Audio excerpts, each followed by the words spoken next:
Live from Lincoln Center is also made possible by grants from the Robert Wood Johnson Jr. Charitable Trust and the National Endowment for the Arts.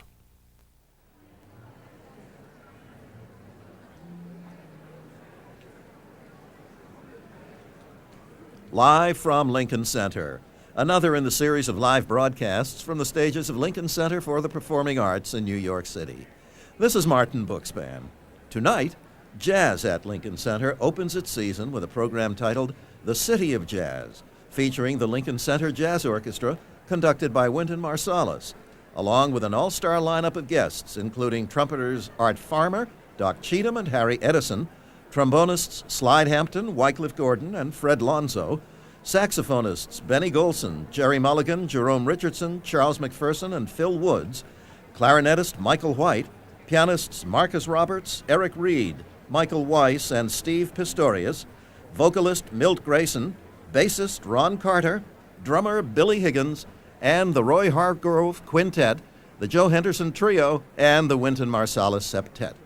This concert is coming to you live from Alice Tully Hall. And now, let's go backstage to find Wynton Marsalis there. We're here in the heat of a New York City summer, but it's about to become even hotter here in Alice Tully Hall for our audience and for you at home. Tonight, you'll be hearing some of the greatest jazz musicians in the world. Please stay with us for the City of Jazz. Thank you.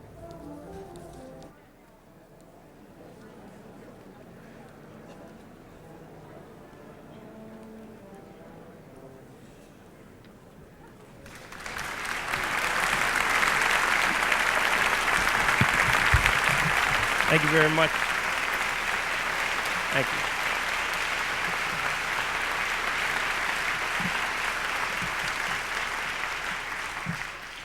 Good evening, ladies and gentlemen. It's always good to see you all. Everybody is out here looking cute. I'm Wynton Marsalis, the artistic director of Jazz at Lincoln Center. We'd like to welcome you to Alice Tully Hall this evening for this very special concert entitled The City of Jazz. Now, we call it that because we're going to be swinging in the penthouse and down on the streets. Our sole purpose here tonight is to swing as hard as possible. That's right.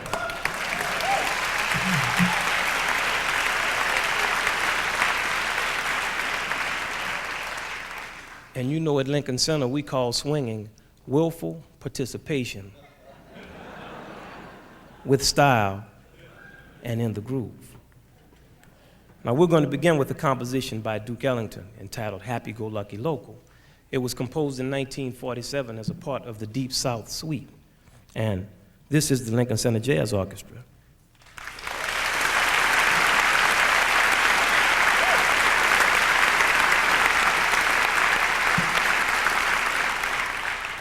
And we're about to become a train.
Lincoln Center Jazz Orchestra. Thank you very much.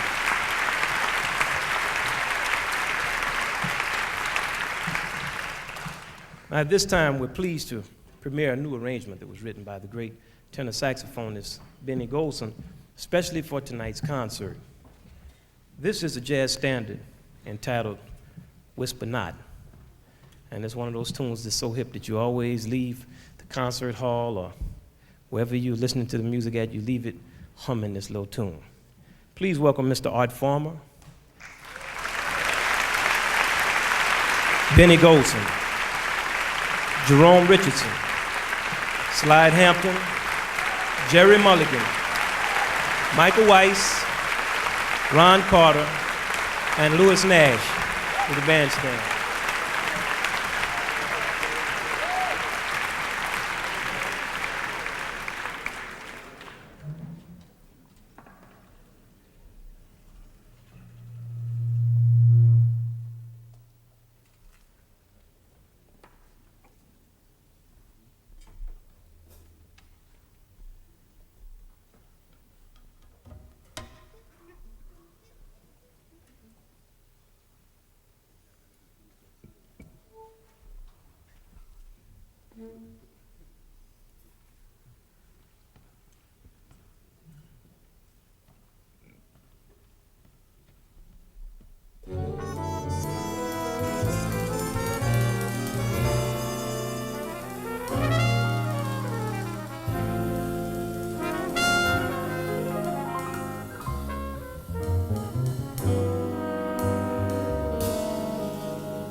You just heard a composition by Gerry Mulligan entitled Festive Minor.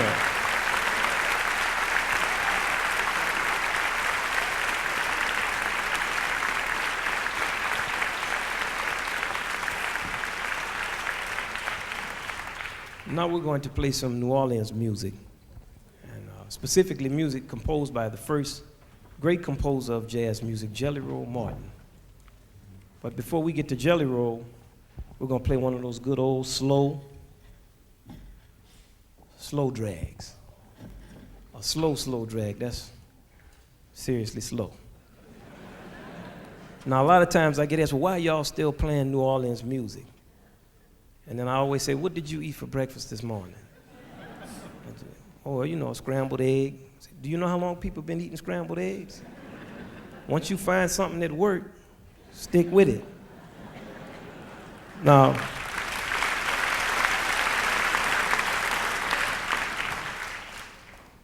this song is entitled The Smokehouse Blues. And it's not really a blues, it just sounds like a blues. And then after that, we're going to play a Jelly Roll composition entitled Black Bottom Stomp. I'd like to bring out musicians from New Orleans, Dr. Michael White, clarinet.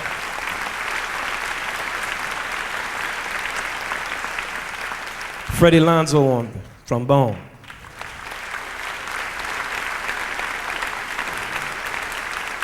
Don Vappie on the banjo.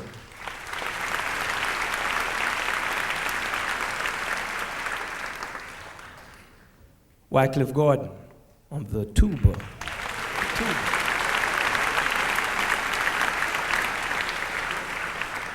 And in the rhythm section, Mr. Steve Pistorius on the piano. Reginald Veal on the bass.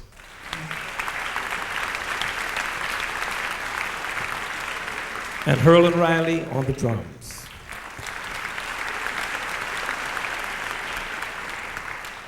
Marcus Roberts will join us on Black Bottom Stomp. Thank you.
Next, we're going to hear probably the most famous and best ragtime composition.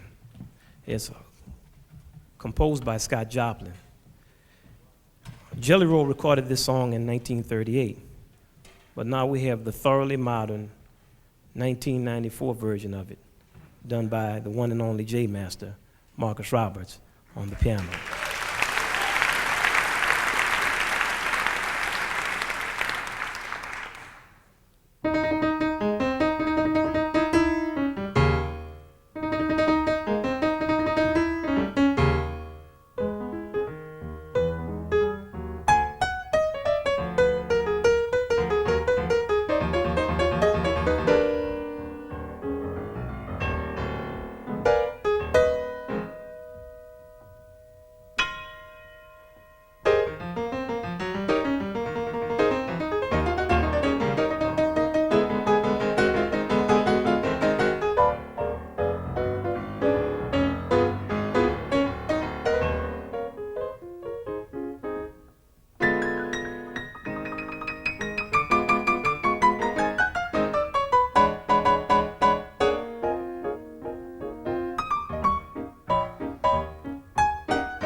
Marcus Roberts.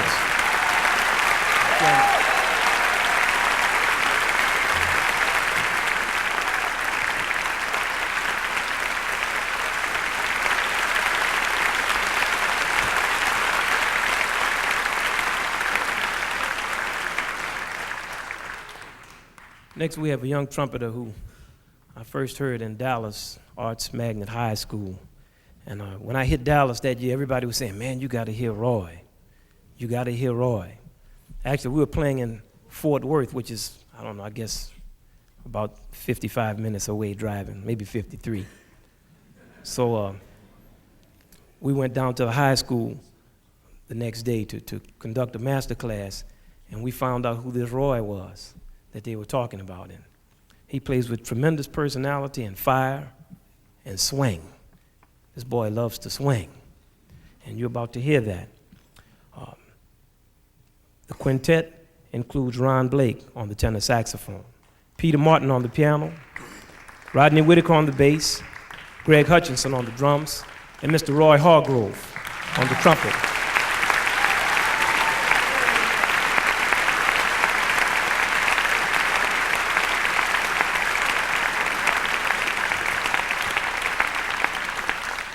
They're going to perform an original by Roy entitled Soppin' the Biscuit.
we like to close the first half with a famous song written and recorded by Billy Eckstein and Earl Hines in 1940. This is one of those good ones entitled Jelly Jelly, Jelly Jelly.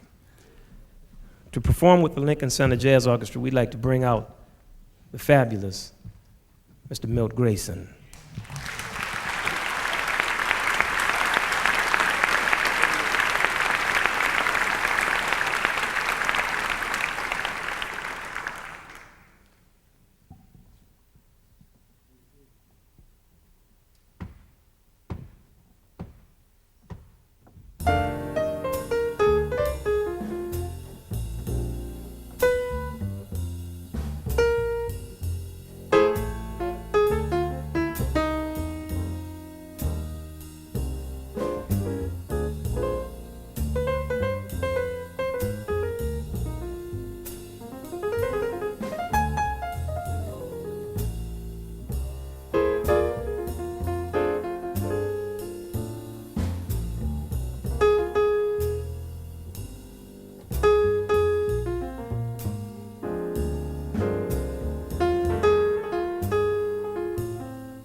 Hello, baby. I had to call you on the phone. 'Cause I'm feeling so lonesome. Daddy wants his baby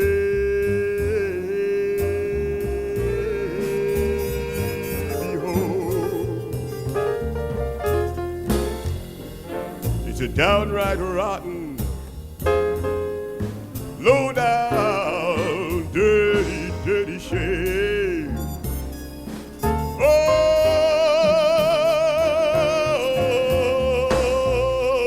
Oh, it's a downright rotten, low down, dirty shame.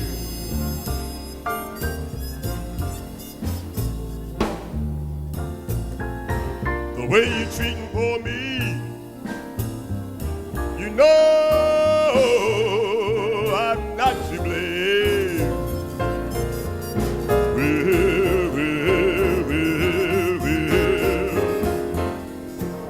Jelly, jelly, jelly, jelly stays on my mind. Well. Jelly, jelly, jelly, jelly, jelly stays on my mind. Oh, Jelly Roll killed my papa and drove my mama stone blind. Yeah, yeah, yeah, yeah, yeah, yeah. Oh, yeah, yeah.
Milt Grayson.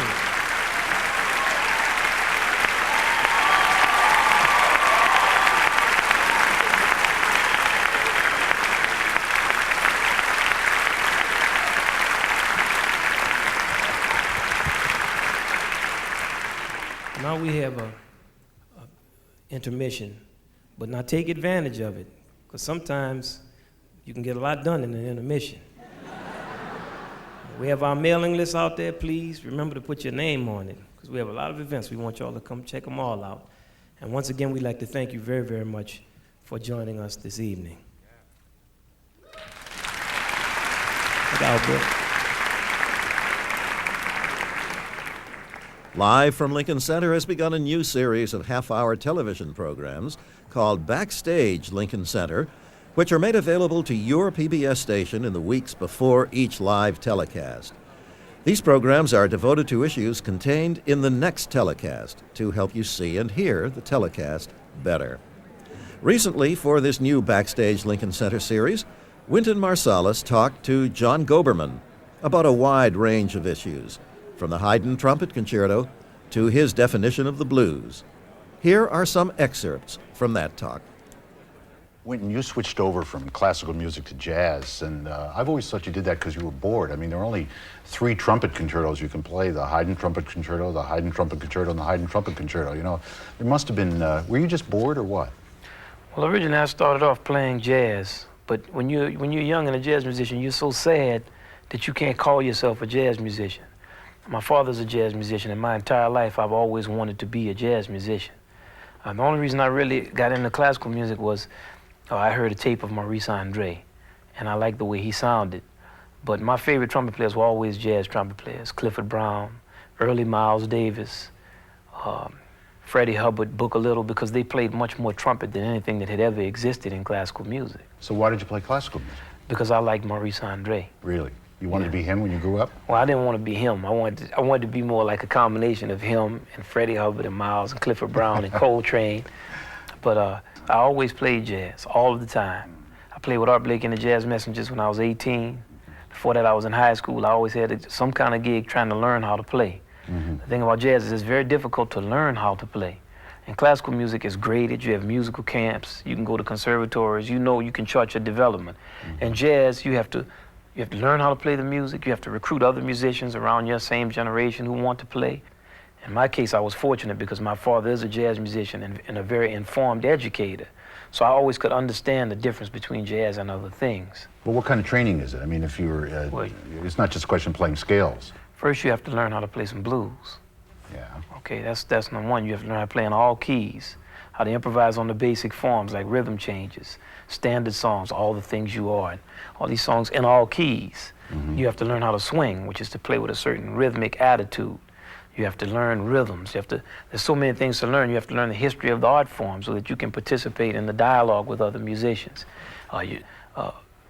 Apprenticing with masters, like when I played with the great Art Blakey, I had the opportunity to hear the sound of jazz in action every night. Uh-huh. So rather than just having a discussion or sitting up with somebody who's really removed from the practice of an art with some rules, mm-hmm. then I could see with a person who actually lives the art form, the way that they play and the type of intensity and seriousness that they bring to every performance. Mm-hmm. Now the information can be transferred this way much more directly, mm-hmm. and it's a much more powerful way to receive information. So it's really being close to a personality that's a real strong jazz personality that's a major part of the training? Well, in my case, it helped me. Not just mm-hmm. a personality, a great musician uh-huh. who can tell you what you need to do to learn how to play. Does he tell you or does he show you? He tells you and he shows you. He'll show you, and if you don't understand when he shows you, then he'll tell you. So, for instance, is there anything specific you can? What could you tell? Like I would be playing ballads, and I would play like real fast, like ballads, and he would say, he wouldn't tell me anything for a while, and he'd say, "Hey man, a ballad is not a cadenza." And then he said, "Do you know the words to this song?" I said, "Well, not really." He said, "Well, learn the words to the song, son." Uh-huh. A lot of things I learned from him I didn't really understand until maybe 4 or 5 years after I had really departed from the group. Do you find yourself saying the same thing to younger players now? Well, as much of it as I can, sure. I mean, you tell them to learn the words? Oh, yeah. Yeah? Yeah. But it is more than just listening then. I mean, now that, I suppose when Louis Armstrong was starting out, he didn't have a lot of records to listen to. Well, he didn't have records, but he listened to the greatest trumpeters in the world at that time, which would be King Oliver, Freddie Keppert, Bunk Johnson. The echo of Buddy Bolden was still in the sky. Yeah. So these were certain type of people. First, they were kind of country. So that meant that sophisticated things were even more important to them. It's like I always think about my great uncle's handwriting. He was like 90-something when he died. He was born in 1890. And he was somewhat of a provincial guy, but his handwriting was very meticulous because he was very proud of the ability to write. So that means when he was writing, it meant something very special to him. And I feel the same thing when I look at a score of Duke Ellington's music. It's so meticulously written out. Even a sketch, it's so clear. Every accidental is in place. All of the, you can't believe somebody would do this in a sketch. Let's say if you look at a sketch of Beethoven's music, you can't even distinguish what the notes are. But with Duke Ellington, it's very, very clear. And it has that feeling of someone who is coming into contact with a thing that was previously denied them. They deal with it with a certain level of real seriousness and specificity. What do you mean denied them? Well, something like education wasn't something you could take for granted in 1890 if you were an American Negro. African American or black or whatever the term is that we use now. Yeah. You couldn't take that for granted. Yeah. So the ability to write, his father probably couldn't write. I see. So when he wrote, that meant something. And also when these men played their horns, like Buddy Bolden played the trumpet a certain way. Now, no one has ever heard him, but I can just feel the type of soul and seriousness that he would play with. I read once when Louis Armstrong said about King Oliver that King Oliver taught him how to play the trumpet with dignity. And King Oliver has tremendous dignity in his sound. Tremendous. Like when you really get to where you can understand what his sound is. He plays with a certain type of pride and a declaration of individuality. And that's what informed Louis Armstrong. When Louis Armstrong plays Dinah, what do you see and hear there? Oof, man. Just tell me a bit. First thing is just the joy of it. I mean, he's having a good That's time. number one. But not just that he's having a good time, he's letting you have a good time. It's just overwhelming joy. Dinah, is anyone finer in the state of Carolina? If there is, then you know, show to me. Dinah, the Dixie blazing, we love the city gazing to the eyes of Dinah Lee. Baby, every night, while I shake my fine arm, cause my dynamite change your mind. And then the phrasing of it. Like he takes a song that essentially was saying, Dinah, is there anyone finer in the state of Carolina? Dooba-dooba-dooby-doo, essentially corny. And he comes in here, diddy, do-do-do-do-dee, do-ba-dee, do-dibba-dooby-da.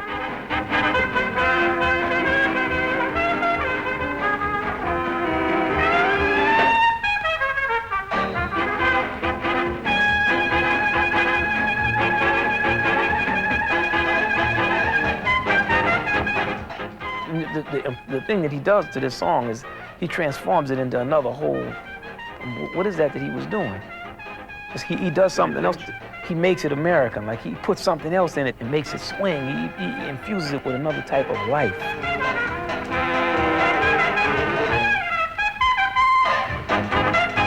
Of course, the sound of his trumpet will. I mean, You sound as if you know the whole thing by heart. That is, you could actually stand up and... I could come close to it. I don't know. I don't really know it, but I've heard it enough times. Tell me a bit about blues, because obviously you don't have to be blue to play blues. You know, why do you call that a musical form? Well, the blues, to me, the blues is the greatest form that's ever existed in Why is it music. a form at all? Because it's 12 bars. It's a form, a unit of time. And you improvise against this unit of time. It's like jazz improvisation is like playing a sporting event or something. You have a court. Let's say you play basketball. You have a court and you have two baskets and you have the round rings. So you play basketball inside of the court. And the form is the same way when you're improvising. You play the improvisation in the context of the form. Now the blues form addresses the three fundamental harmonies in all of Western music. If you study traditional harmony, the first lesson you're going to learn is the 1 chord, the 5 chord, and the 4 chord. It's like a three thing. The 1 is in the middle, and beneath it is the 4, and above it is the 5. So you just, and the 1 is the 5 of the 4, and the 5, so on and so forth. But those are the 3 central harmonies of the blues. If you listen to folk music anywhere in the world, you will hear something that sounds like blues in it. It can be people playing those big flutes, hoo, hoo, hoo, hoo, Yeah. hoo, hoo, hoo. It'll sound like blues. It could be Middle Eastern music with a hoo. There's something in the blues that sounds like But that. that has no chord progression at all that we... But this, we're not talking about the harmonic structure now. Okay. We're talking about the melodic properties of the blues and the textural properties of the blues. All right. Also, the blues has rhythmic properties. So with the blues rhythm is the shuffle. And the shuffle is akin to the blues form. It's a perfect unit of rhythm because it contains the 2 basic rhythms in most Western music, which is the march and the waltz. March, doom, doom, boom, boom, ba-dum, the waltz, doom, doom, doom, doom, doom, doom, the shuffle, ding, ding, ding, ding, ding, ding, 1, 2, 3, 1, 2, 3, 1, 2, 3, 1, 2, 3, 1, 2, 1, 2, 1, 2, 1. When we call it blues, you think of it as a mood rather than a form. Well, that's when you only understand the blues as blues. Albert Murray has written a great book called Stompin' the Blues, and he explains the different forms of the blues. Like there's the blues as in a mood where you say, I'm blue, that means you're sad. Yeah. But then there's the blues as music. Now the blues as music, the blues is like a vaccine. And they give you the smallpox to take the smallpox away. That's what cures you. And that's what the blues is. You play the blues to what Al Murray says, to stomp the blues away. You mean you play a sad piece of music to keep you from being sad? No, it's not sad when you play it because you're playing with it. And that's what the rhythm does in the blues. Like you may play the saddest, you may say, do do dee be dee do, do do do do do do dee. Now that's sad. But if you say, do do dee be do do, do do do do do do do do do do. Now it's much less sad. Well, I feel better. You see what I'm saying? You don't even have to get a new tie. So what are you doing at Lincoln Center? I mean, why? Having a good time. I came to New York to go to Lincoln Center, to be in Juilliard, to go to the Juilliard School, because I had always heard about it. And we have a good time at Lincoln Center. We have film projects, we have lectures, we send kids out into the public school system. We want to have picnics, we want to have festivals. Like we want to invite the community into what we are doing. Lincoln Center is not some place with all the hallowed halls of Lincoln Center. It's just a group of buildings that are inhabited by people who are presenting the arts to the public. And when the public comes for our concerts for young people or whatever, we invite them into it. It's not like, oh, you're in Lincoln Center now, so you know. We are a part of Lincoln Center. And we bring that feeling that's essential to any real community experience, which is the feeling of soul, which means you are welcome here. You don't have to come in and act like you know, they're playing some jazz now. Come and sit down, check the music out, and have a good time. So that you see that jazz is moving forward in the 20th century. You see classical music struggling to find its way. Well, I feel that classical composers really went in a strange direction. Yeah, because why? I don't understand that. I feel that it became it's over refinement. And you have to deal with God and romance. Like you have those 2 things that you're dealing with. A man and a woman and the creator. And these things are the substance of art. And when these 2 things are pushed down and what you have conceived of becomes the most important, then your art will sound like a lot of what we hear sounds like. Now you might be able to go stand up to a blackboard and explain it. You might be a genius of music. But even an informed public will not be that interested in your music because it doesn't really give them the necessary tools for living. It doesn't make them feel good about living in the world. In your music, you want to inspire that in people. I believe in the jazz vision, that the optimistic vision. Yes, it's bad, the blues. It's bad out here, but it's gonna be cool. I think that's great. Thanks for doing this. Yeah, you're right. Live from Lincoln Center is underwritten by a major grant from the Lila Wallace Reader's Digest Fund, investing nationwide in programs that enable people to make the arts an active part of their everyday lives. Live from Lincoln Center is also made possible by grants from the Robert Wood Johnson Jr. Charitable Trust and the National Endowment for the Arts.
This is Jazz at Lincoln Center, coming to you live from Lincoln Center in New York City from the stage of Alice Tully Hall.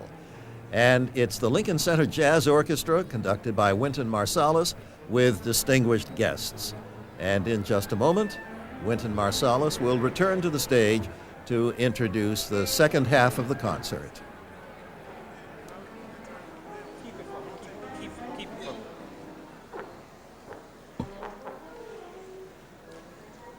Welcome back. Now we'd like to play an excerpt from an original composition of mine. The original composition was entitled Blood on the Fields, and this particular section is entitled Back to Basics. And it's a tonal portrait of a man who was deceiving himself, and pain slaps him into recognition of what is actually going on. So then he has a dialogue with the various forces of nature. So this is entitled Back to Basics.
Thank you very much. Next, we'd like to bring out one of jazz's truly great saxophonists. Thank you all. We'd like to bring out one of the truly great saxophonists in the history of jazz, Mr. Joe Henderson. George Mraz on the bass and Al Foster on the drums. They're going to perform Billy Strayhorn's Take the A Train.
Now we have Mr. Doc Cheatham, who's 89 years old. He's about to come out with his horn.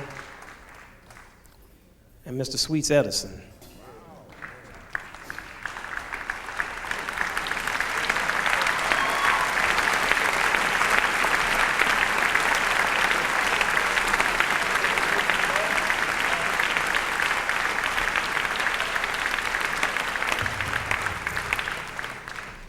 We're going to play a song entitled G Baby, Ain't I Good to You. Doc has to get his mouthpiece out. He can play higher than any of us up here.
Doc Cheatham, Sweets Edison.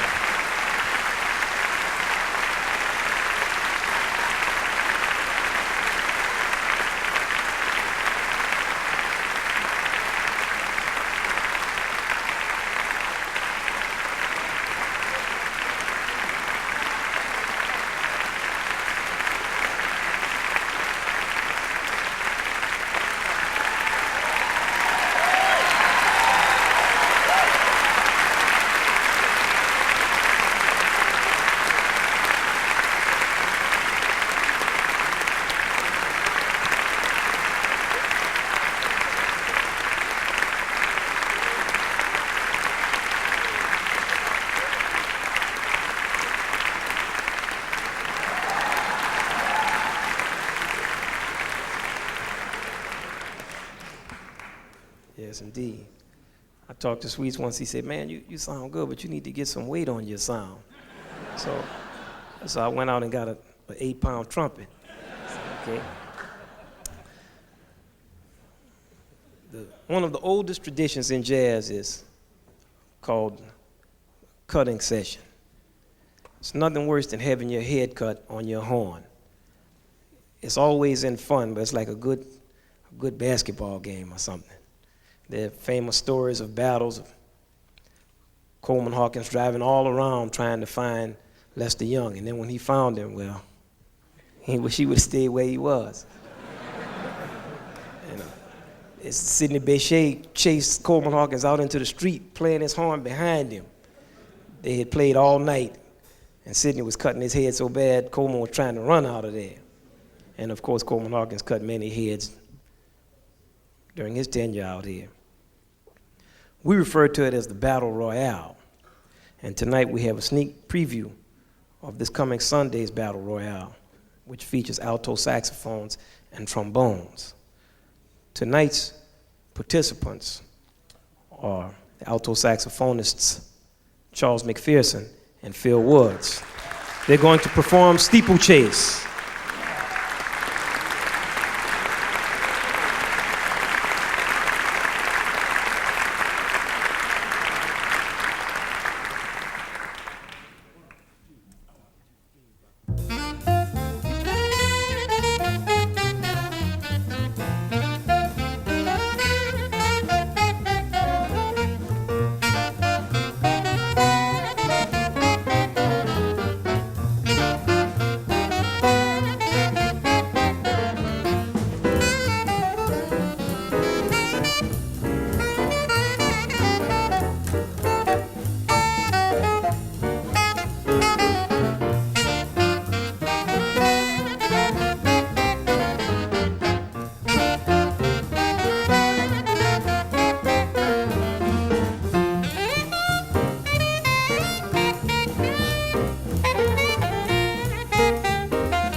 we're going to play a part of an original composition that it's entitled "In This House on This Morning," and we're going to play.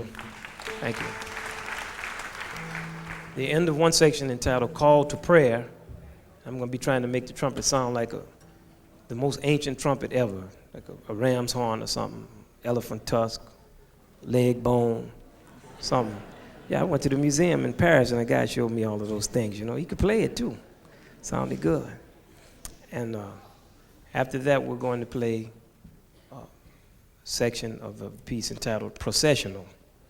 And it features my septet, which is Wycliffe Gordon on the trombone, Ben Wolfe on the bass, Herlin Riley on the drums, Eric Reed on the piano, Victor Goines on the tenor and soprano saxophones and the clarinet, and Wessel Anderson on the alto saxophone.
Thank you very much.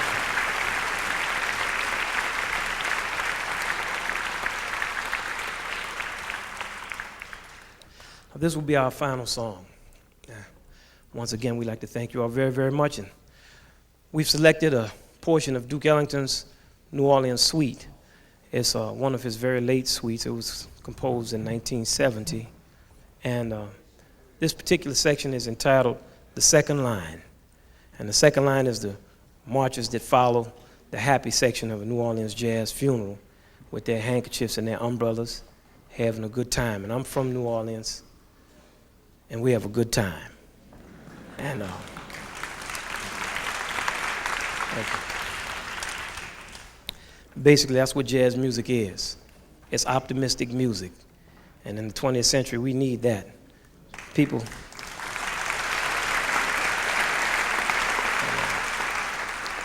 We hope that you all have enjoyed swinging, and this is some more of it. The Second Line by Duke Ellington.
Live from Lincoln Center was underwritten by a major grant from the Lila Wallace Reader's Digest Fund, investing nationwide in programs that enable people to make the arts an active part of their everyday lives.